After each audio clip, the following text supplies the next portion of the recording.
facilitation, because that's always another option, you know, I might try it and try to convince the trial judge that, let's say you're in a jurisdiction that follows the same rule that the court applies here in Wilson, that you have to share the intent.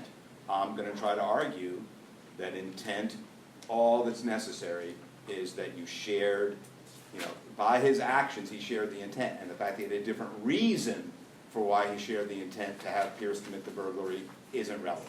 I'm going to try that argument, and until an appellate court tells me no, I might keep trying. Right? You keep trying, maybe as a prosecutor's office, until you get courts, judges to buy your theory. And if you get a conviction eventually, the defense will appeal it, and then the state Supreme Court might have to decide it. Right? Never give up. Right? Jim Valvano said, never give up. Right? Never give up on an argument that you, on behalf of your client, if you're the DA and your client is the state, if you think this argument's viable, if you think you can make it in a persuasive way, keep trying. Right? Maybe you get it tossed by a trial judge, try it against the next defendant. And the next trial judge may say, you know what, I agree, I'm going to send it to the jury. Get a conviction, then the appellate court will be able to decide. Okay? All right.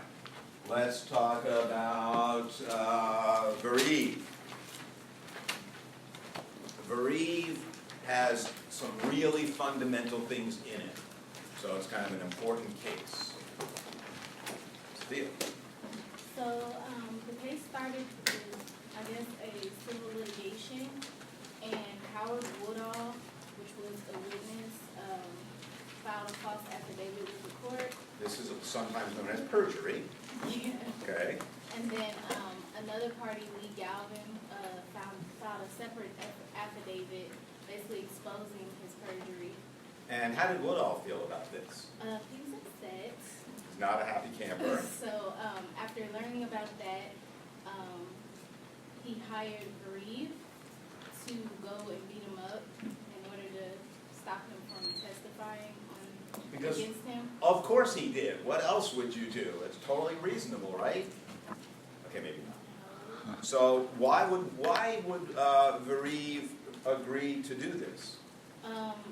He was offered $900 in a motorcycle. Not a bad deal.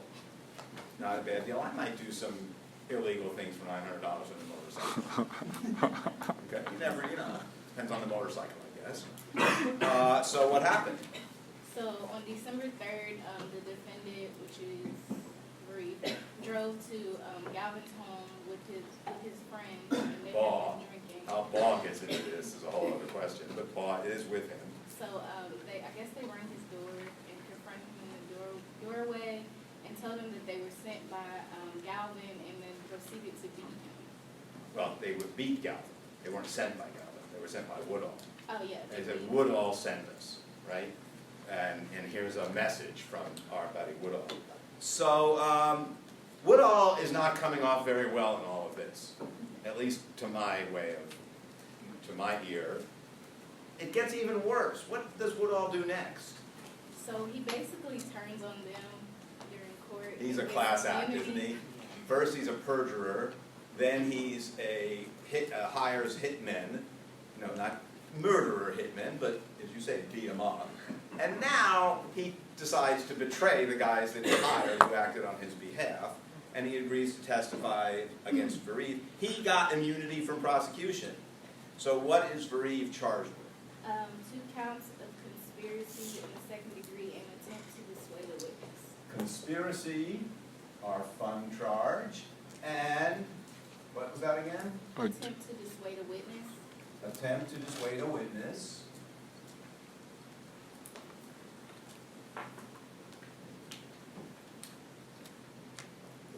Two counts. Anything else, or is that it? That was it. Okay. So what's the question? What's the legal question? And you said he's convicted of both of these, right? Yes. So he's arguing that the state relied on the same acts to prove both the charges. And why would that be a problem? I'm guessing because he's charged with 2 separate crimes with the More same one. precisely, why would that be a problem, Ms. Hart? Wouldn't that be double jeopardy? No, well, it might be, but There's a Arizona state law that says that. that is sec 13-1641, yes. Yeah, an act or omission that is made punishable in different ways under different sections of the law may be punished under either but not both. Right. You cannot be punished for the same act or omission in different ways by different sections of the law. So, Arizona law bars being punished for the same act. I'm just going to say act, keeping in mind that it can be an omission, by different sections of the law. What this means in practice is that if you're a prosecutor, you can bring both of these charges, because you don't know what convictions you're going to get. You can charge multiple offenses based on the same act or acts under different sections of the law. But if you get convictions under multiple sections for the same act, the defendant can only be punished, now the convict, can only be punished for one of them. If, and I keep emphasizing this, the conviction is based on the same act or acts. Okay? But if they're not based on the same acts, if they have independent acts, or separate acts, then defendant can be punished for both. So it is really important to ask, when you have two convictions, are they based on the same acts, or are they based on separate and independent acts? If this, you can only be punished for one because of this provision of Arizona law. If this, then you can be punished for both. Okay? So did these convictions violate this prohibition? Or more importantly, how do we decide? How do we decide whether both convictions were based on the same acts? They use the identical elements test. The test is the identical elements test. Explain that to me, Ms. Fields. It requires that after eliminating the evidence necessary to support one of the charges, the remaining evidence must be sufficient to support the second charge. You eliminate the evidence necessary to support one charge or conviction.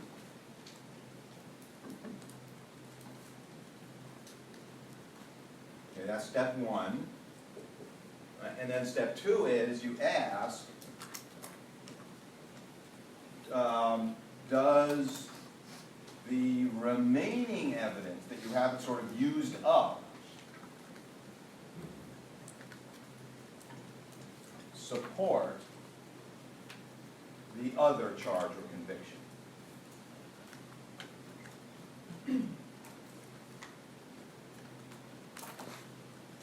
Okay?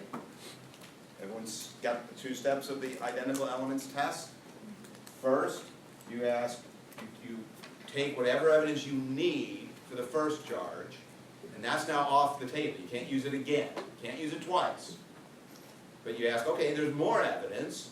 Prosecution has a basket full of evidence, and you say, well, does the remaining evidence that hasn't already been used up to support one conviction, will it suffice to support the other conviction? If so, then the convictions are not based on the same act. Not based on the same act. So, what are the elements of conspiracy? The unlawful agreement between multiple people or one or more people to engage in the commission of a felony or cause the commission of a felony. What was that again? No, can you do that again? I'm sorry. The unlawful agreement We between have one an or more agreement, people yeah. to engage in the commission of a felony or to cause for admission was done. And that's it? Yeah, that's what the book Is that all you need for conspiracy, Mr. Cannon? Proof of some acts to affect the object of the conspiracy. And an overt act. So Mr. Cannon and I both agree that, who's your favorite professor, Mr. Cannon? Abrams, hands down.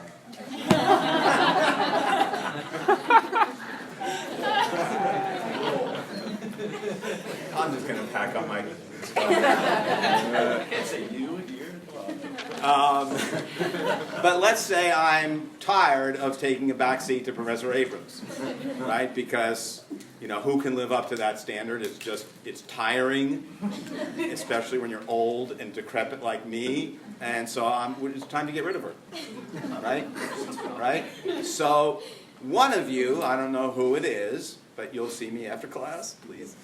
One of you decides you don't much like Professor Abrams. Right? She is too demanding. She expects too much of you. She's putting too much pressure on you. You can't live up to her standards anymore. So you think it's time to get rid of her too. And you come to my office and we make an agreement that we're going to somehow kill Professor Abrams. God, she's going to hear about this. Okay? I'm sorry? Her office is like right around the corner. Let's go. Okay? We're gonna get Professor Abrams. Do we have a conspiracy? Not before you do the act. Because we have not taken any overt act. Give me an example of what might suffice to be an overt act. Could you make a plan? That's part of the. Like a specific detail, like you're. Maybe, but I want something more overt. Like if you went to buy something that you needed. Good. How about if we just walked to her office? I thought of that, but I'm not sure. So I just thought of that. I was going to say that, but I don't know. I don't think that's overt. I don't think that's an overt. Why not? I know because y'all have a plan, but because you guys haven't done really anything yet. We haven't done anything. We walked. Yeah. Right? Walking is an act. It's overt. But couldn't you like also say like on your way there you can like abandon it? That does not matter. And this is a really important point. Right? And that act of walking to her office would not be sufficient under what? When have we seen this issue of acts in furtherance before? Attempt. And what was the rule for attempt, under the modern law at least? It must be a substantial step. And what's the measure of substantiality? You didn't like that question. You were all set. It's like, oh, I don't like that question. How far did deviate from the beginning? No. Nope. Mr. Lamb? Mere preparation? No. See, this is depressing. A strong corroboration of criminal It has to strongly corroborate your criminal purpose. Right? It has to be something that would not be consistent with totally innocent purposes. Right? Would walking to Professor Abrams' office fulfill the substantial step requirement for attempt? No. Because it doesn't corroborate our intent. Right? It could be consistent with any one of a number. We could be going somewhere else. If we just go in the direction of her office, we could be going to some other office, we could be going to lunch, whatever. So it doesn't corroborate criminal purpose. So it would not be a substantial step that would satisfy the requirement for attempt. But it is enough for conspiracy. Those are not the same standard. I cannot emphasize this enough. Any overt action that could be said to advance the conspiracy even a half a millimeter is enough. Walking to her office is enough to be the overt act for conspiracy. If you went and bought a gun, would Oh. that still just be an overt act for conspiracy and not attempt, since anybody That can would be for legally buy both. a gun? That would be enough for both. It's possible that the same act could satisfy either. Now, you can't use it for both charges, right, because that would violate this rule. But it would certainly be enough to be a substantial step for attempt, and it would easily be enough to be an overt act. Any action that can even be said to move the needle at all towards accomplishing the conspiracy is an overt act, even if it's not enough to be a substantial step for attempt. Don't mix those up. Don't say, oh, that act didn't corroborate criminal purpose, it wasn't substantial when you're talking about conspiracy, because that's not the rule. Does the intent have to be different for conspiracy versus attempt? We'll talk about the mens rea for conspiracy later. I don't wanna mix those up, okay? You only need an overt act, okay? And Veriv argues that the state relied upon the same overt act to prove the attempt to dissuade the witness and to prove the conspiracy. Because the overt act could be the same, right, if it's attempt.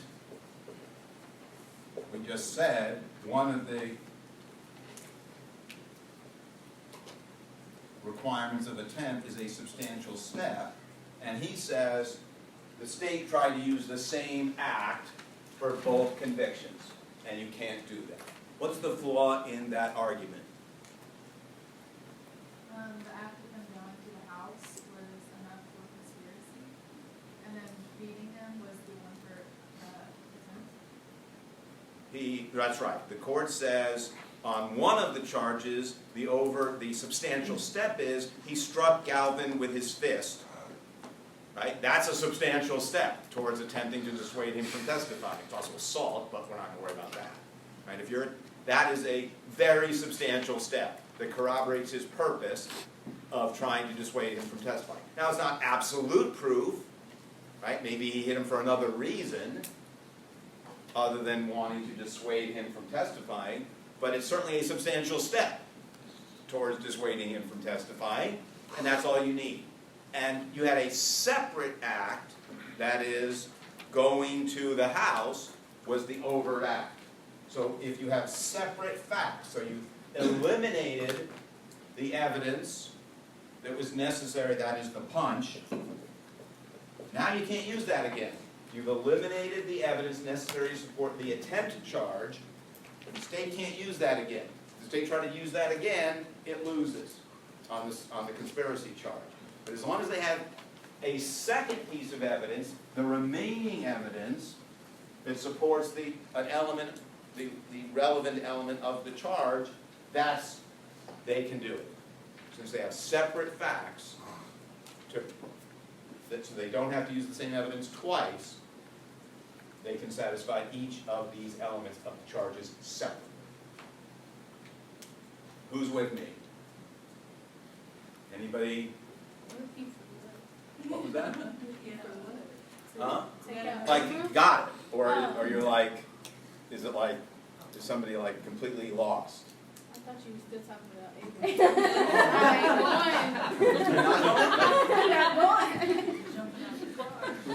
See, now I know who my friends are. God, Professor Amon's gonna hear about this, and I'm in such And I wasn't trouble. part of it. I'm sorry? And I wasn't part of it. Is anyone gonna like promise not to tell her I did this? I said, What's she gonna do to you? she's tough. Her feelings might be hurt, and I wouldn't blame her. Okay.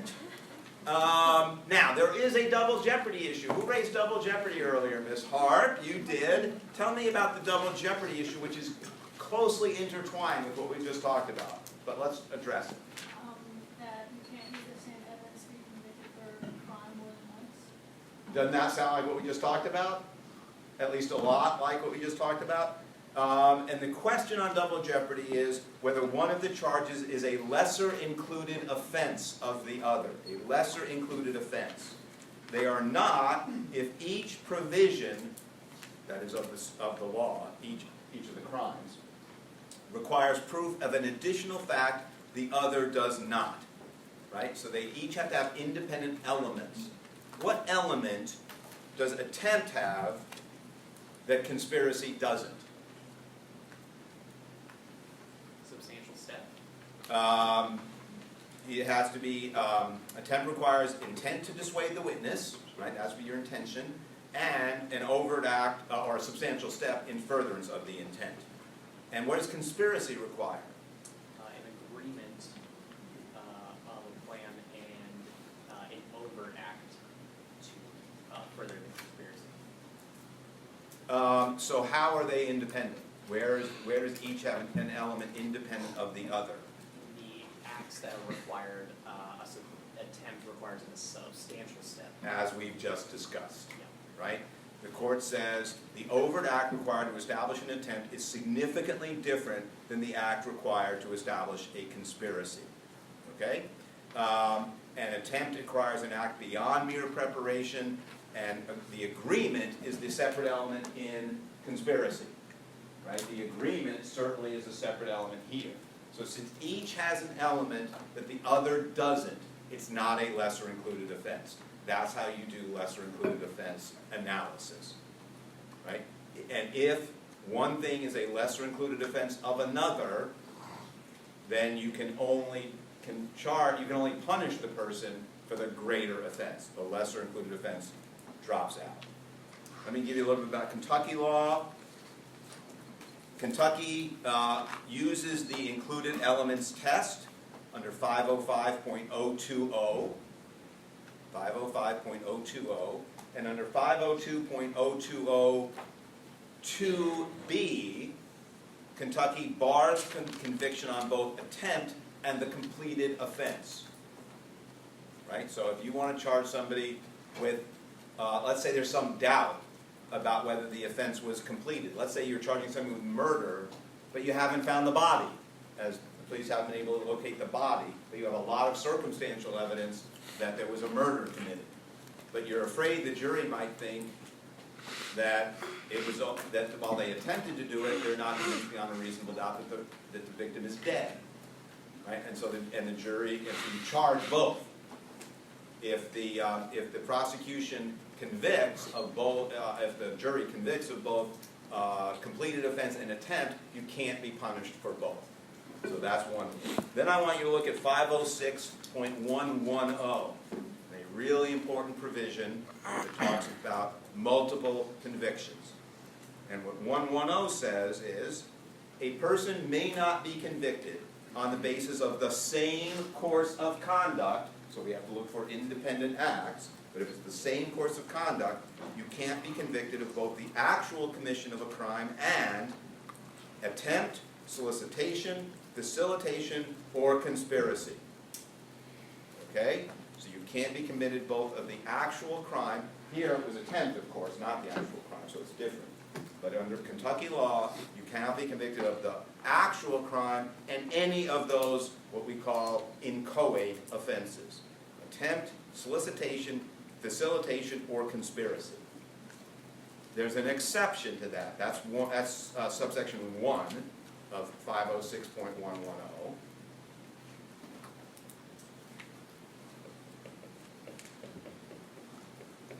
That's the basic rule. You can't be convicted of both the crime and any of those inchoate offenses. Subsection 2 gives an exception to that rule, that you can be convicted of both the crime and conspiracy if the conspiracy had more than one criminal objective. Right? Let's say I have a conspiracy to kill, to distribute methamphetamine, to launder money. I have multiple criminal objectives. Then you can be convicted of both conspiracy and the actual offense. That's subsection 2. Right? So the general rule, can't be convicted of both the actual crime and conspiracy. Exception, subsection 2, if the conspiracy has multiple criminal objectives. And then subsection 3, a person cannot be convicted of more than one of the offenses in 506.010, 030, 040, and 080 for a single course of conduct. What is 010? 010 is attempt. 030 is solicitation. 040 is conspiracy. And 080 is facilitation. So if you've got attempt, conspiracy, facilitation, and solicitation, all in the same course of conduct, the prosecution can only convict you of one. If it's a different course of conduct, rather as not the same acts, then they can convict you of multiple. Okay? So I want you to take a look at 506.110, get those basic rules down, and then if you have questions about it, we can talk about it on Monday, or you can come to talk to me in my office. Could you repeat that third subsection for me? The third subsection is, if you, it says, there's these 4 sections of chapter 506. 010 is attempt, 040 is conspiracy, 030 is solicitation, is facilitation, and 080 is solicitation. So those 4 inchoate offenses, you can only be convicted of one. Prosecution has to take its pick, or it can charge you with more than one, but it can only convict you and punish you for one, as long as it's the same course of conduct. Now, a smart prosecutor can try to say, we have separate facts, so it's not the same course of conduct, one to prove conspiracy, one to prove solicitation, one to prove facilitation, and therefore we can punish you for all of them if we satisfy this identical elements test. But if it's the same course of conduct, based on this test, then you can only convict of one of those crimes. Okay? All right, let's talk about Griffin.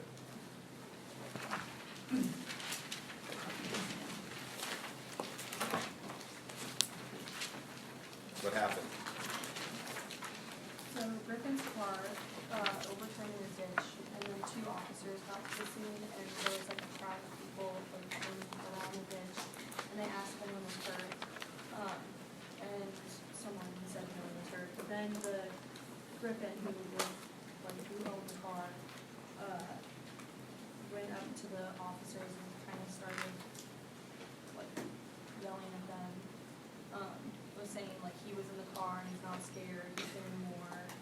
He said he wasn't gonna be killed over What do you there. think's going on here? He's on some bad drugs, or some good drugs, I don't know. I don't think that's it, but it could be. Anyone?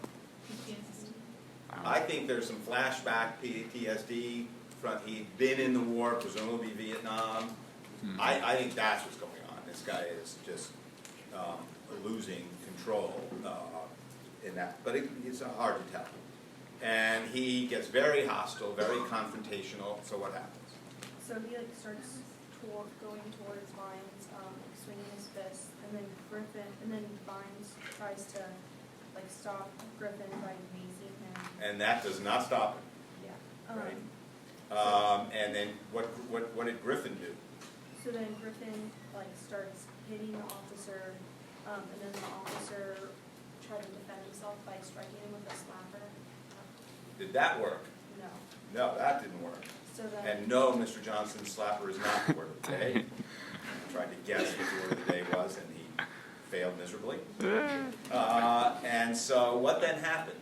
The group that was like originally around the car like started to swarm Vines, and so they were kicking him and swinging at him, and eventually Vines fell into the ditch, and everyone just like continued to beat him, and then his partner finally decided, or no, Vines drew his gun, because he was afraid that him and his partner were gonna get killed. So then at this point, his partner finally decides to get out of the car and assist Vines.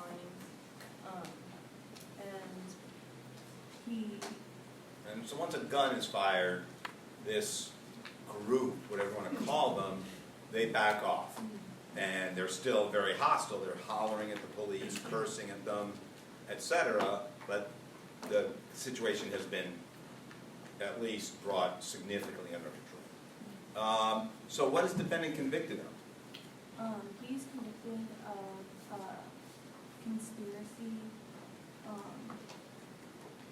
to like murder Vines. To murder?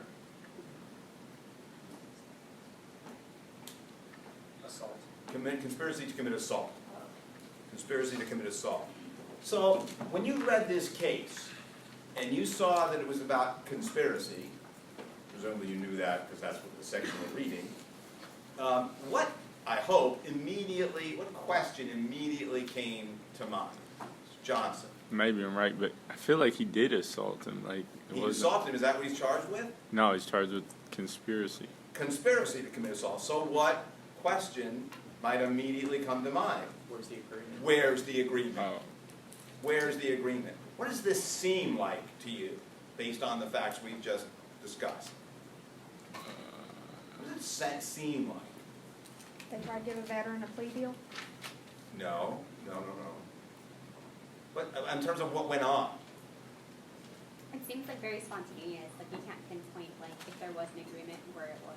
it seems very spontaneous, almost sort of a mob-like behavior in which they all just sort of acted independently, not having agreed to anything, but in this way, okay? So, given that that sort of seems to be the missing piece of the puzzle, how does the court, which affirms the conviction, how does it fill in that missing piece of the puzzle? Clemens. They say that it can be inferred if you can see two or more people that are kind of going after the same objective, so that their acts were somehow connected. The court gives you a classic statement of how prosecutors win conspiracy cases, or a big part of it.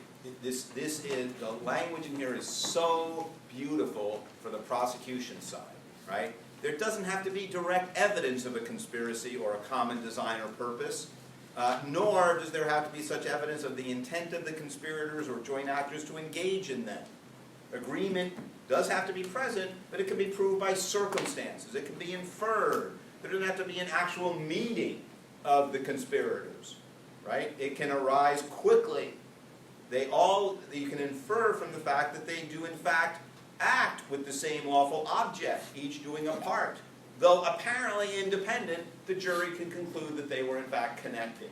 All of this language you can cite as a prosecutor and say, Judge, if in Griffin there was an agreement, or if the jury could infer the agreement from the circumstances, despite the lack of any explicit something in writing or something said, let's get Officer Vines. Let's all go after him. It doesn't have to be a statement like that. Certainly doesn't have to be a writing like that. You can infer it from what they all did together. That's good enough. So the agreement requirement, while still there, becomes so much more easy to satisfy given what the jury is permitted to use to reach the conclusion that a group was acting, or two people were acting via or pursuant to an agreement. Okay? They do have to be connected, right? They can't be truly independent acts, but they can be independent. And we see here how easy that can be to satisfy once that is the rule for sufficient evidence, for an agreement, right? The jury could have concluded that they did so with those who assaulted Officers Vines and Edgerington did so with a common intent and object pursuant to a common plan, right? The defense can always argue that it was just mob behavior in which they all acted at the same time, doing the same basic thing, but not pursuing an agreement. But that's a jury question. And if the jury concludes that there was an agreement, the jury can so conclude, and the conviction will be affirmed. Okay? What is the difference? I know that Joe was charged with complicity in the murder, and so there's a difference there. What he was charged with, and we talked about a bit why it was different. The guy didn't die in this one, but what is the benefit in charging conspiracy here as opposed to the prosecutor as opposed to charging Assault. well, not even charging assault. I mean, you address that. I'm talking about like in Ochoa. In Ochoa, they talked about like how do I say this? Like why was complicity favorable there as opposed to here where conspiracy is favorable? It seems like similar situations. Right. Basically. I think the answer to that is it may depend very much on a prosecutor's. Prosecutors have different approaches. Prosecutors have different, just like People prefer different restaurants, people prefer different cuisines. Prosecutors have different favorite approaches to the way they handle cases. And when you have facts that could support either the substantive charge via complicity, right, murder through complicity, or conspiracy to commit murder, prosecutors may choose either way, and there may be advantages to both. In some states, for example, conspiracy is a lesser offense than the substantive charge. It's a grade down. And if that's true, and you think you can show complicity, you might, what you're showing is the substantive offense, you've gotten a grade higher. In other states, conspiracy is the same as the offense you conspired to commit. And you might charge both conspiracy and the substantive crime through complicity in the hope, just in case you can't prove one or the other. So that's an option. So there are always options, and prosecutors, based on the law in that state, which have a little bit of a nuance that makes one of those crimes a little harder to prove. Maybe the courts in a particular state have been a little tougher on what you have to show for an agreement, right? Because remember, in Ochoa, as well as in Talley, the court noted that there didn't have to be an agreement. They didn't have to have any actual agreement. They just had to have, the people who, by beating Bogus, merely by rendering the aid, they didn't have to have any agreement with the shooter, so they might not have been able to prove conspiracy in a case like that. In Talley, he hadn't had any agreement with the Skeltons, right? He just acted to help them without their knowledge at all after they'd already left. So in some cases like that, you might not be able to just show conspiracy. So there'd be lots of different reasons as you look at very specific fact patterns on which you might go one way or the other. And one of the things you'll want to do, let's say on the exam, some of you have already started to think about that, which is great. Others of you don't want to think about it at all yet. That's okay too. You might want to look at those little differences in facts and tie them to the elements. If you have an agreement, the door is open to conspiracy. If you don't have what appears to be an agreement, but just somebody acting to help somebody else, that might steer you in the direction of complicity. Okay? All right. Recchio. November 18th, 1997. Police stop a truck that had a large amount of drugs on board. What do they do with this? Do they just congratulate themselves on their success? Mr. Razor, what do they do? They set up a sting. They set up a sting. Now we do have an undercover operation. Now we don't have just some clown acting on his own, like Wilson. This is the government. And the drivers, they have the drivers who are now cooperating with the government go ahead to the destination in Idaho. I guess Idaho is a big destination for drugs in America. What do the drivers do? They page a contact telling where the truck was. The contact said, I'll call someone to come get the truck. It takes 3 hours, so it's quite a delay, but it's Idaho, big wide open spaces. And the co-defendants, Recchio and Lopez Meza, appeared in a car. Recchio drives away in the truck, and Lopez Meza drives the car away in a similar direction, and they're soon arrested.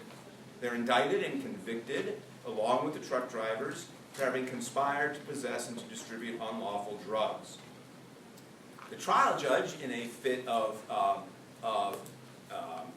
conscience and trying to make sure he does the right thing, decides that as to the two defendants at issue here, not the truck drivers, he had given an incorrect jury instruction.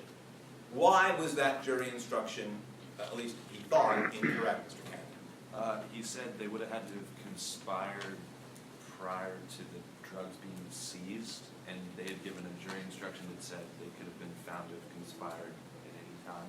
And why did the judge think that his initial instruction at trial was wrong? Because it would have created an impossibility if they But conspired. what made the judge think, uh-oh, I screwed up? There's a Ninth Circuit ruling that once the government sees it, it becomes impossible. There was this 1997 case decided, I think it was 1997, the Ninth Circuit had held that the government could not prosecute drug conspiracy defendants unless they had joined the conspiracy before the government seized the drug.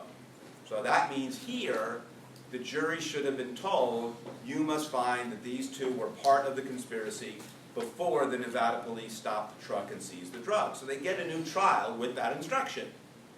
You must find, ladies and gentlemen of the jury, that these defendants, Recchio and the one's the named defendant here, joined this conspiracy before the seizure of the drugs. So what happens, Mr. Cannon, on that new trial? They're convicted again. They're convicted again. Does them no good, right? You got a second bite at the apple, but it does them no good. So what do they claim now on this second appeal, Ms. Clements? They claim that there was not sufficient evidence at both trials to warrant that jury verdict. And we know that's always an uphill climb. They admit, okay, we got the right jury instruction the second time around, so on the legal side, the law was correctly explained, but the facts don't support the conclusion that we joined the conspiracy earlier than the seizure, right? And so it was against the great weight of the evidence, it's insufficient evidence. What ends up being the flaw in this argument? They say that a conspiracy doesn't terminate just because the government popped in, especially if that's not known to the defendants.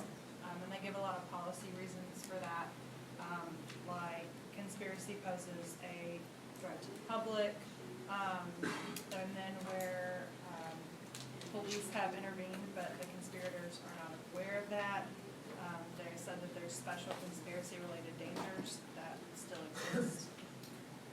That's exactly right. The court says, look, we're not even going to get to your argument about the facts, because we reject the underlying premise that you had to join the conspiracy before the drugs were caught.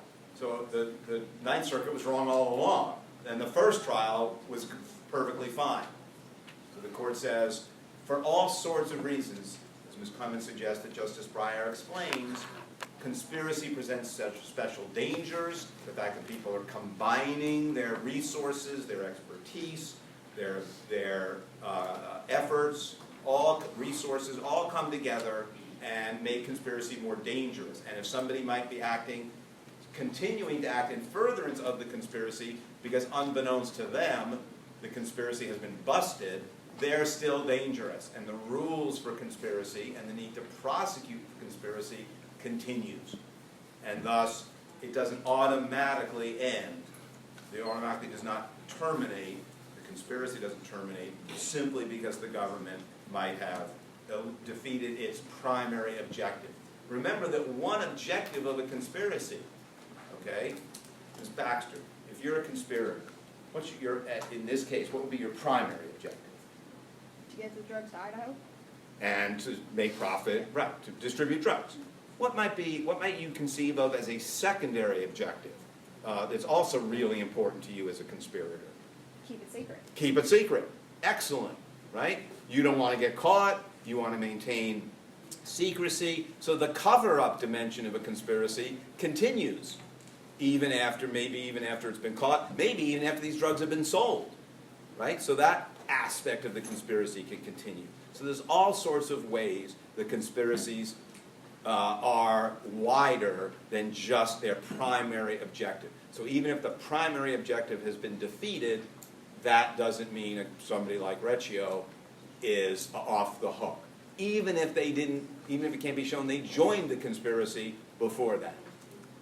Right? If they're still participating, thinking it's ongoing, too bad for them.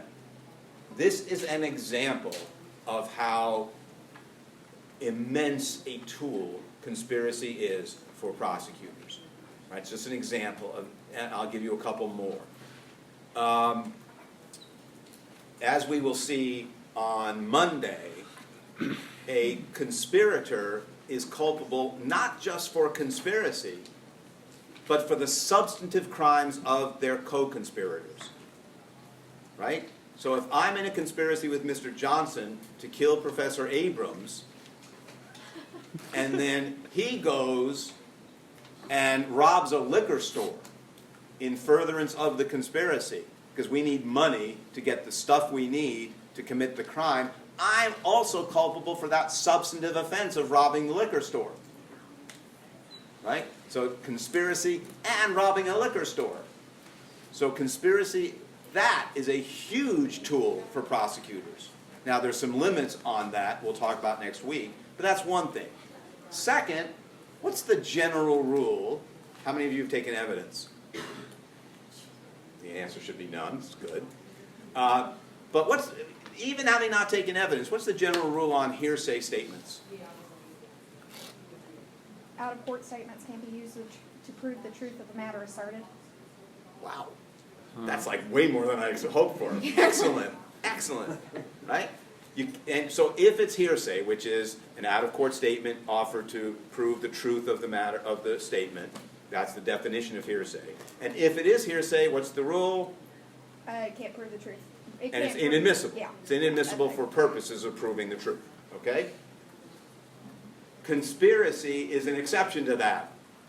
Right? If I'm in this conspiracy with Mr. Johnson and he runs off at the mouth about how he is so excited that we're finally going to get rid of Professor Abrams, his statements about that are admissible against me, even though they would normally be hearsay against me, for the truth of the fact that I was conspiring to kill Professor Abrams.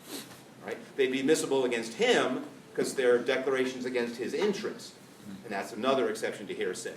But I'm like, I want my lawyer to be able to say, hey, okay, admit it against Johnson, big mouth, but don't admit it against me. Here, the hearsay statements of co-conspirators are admissible. So in terms of how prosecutors prove their cases, that's a gold mine. So these are just some of the tools by which conspiracy becomes a huge asset to prosecutors. And if you ever want to become a prosecutor, understanding the value of conspiracy is going to be a big part of your job. I have a question going back. The identical elements test. Okay. Is that only about the punishment, or like, can you be convicted for both, but only punished? Formally, yeah, but because again, the prosecution doesn't know what the jury may do, and so it may have hedged its bets by charging, even though it knows that they are relying on the same acts for two different charges, right? And then the jury may say, we think this was proved, and we think this was proved. And the judge may not tell them, you can only convict of one, because the judge may want to keep it simple for the jury. So the judge may say, we'll wait until after the verdict to see if we need to confront the issue of whether these were based on the same acts.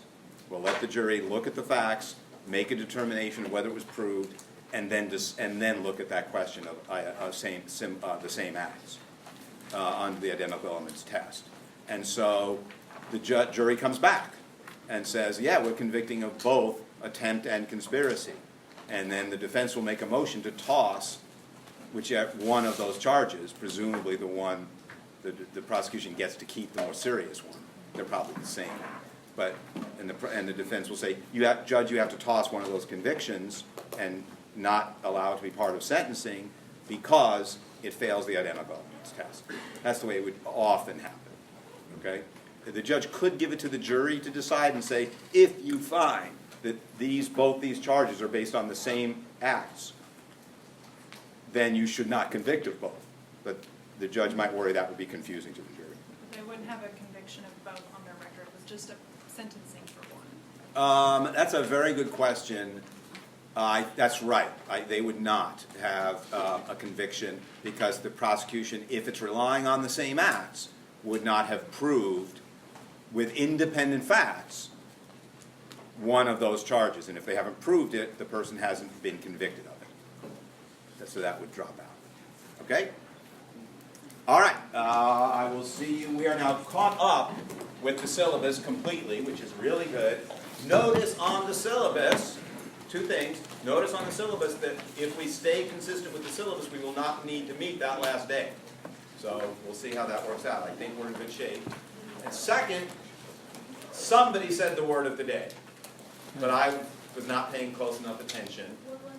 And so I'm gonna give everyone a shot at this. And you just raise your hands, no shouting out. Raise your hands, and I do apologize to the person who said it, but I honestly, it's a pretty fundamental word, let's put it that way. Is it motorcycle? It was not motorcycle. Find the word. Sting. No, it's called, I saw your hand. Hauler, No. mace, What? mace? No. Swarm? No, it was earlier than any of that. It was right at the beginning of class. As I said, one of the more basic words. No? Not that basic. Was it immunity? No. It is on the board, I will tell you that. It's agreement is the word. I said it word like 8 times. Did I not say, I'm not sure who said it? But you were, I forgot. I was not paying attention. Do you think you're the first person who said it? Yes. I think we all said it. Will also get a Demetri, second. I have a feeling that co-conspirator hearsay is not everybody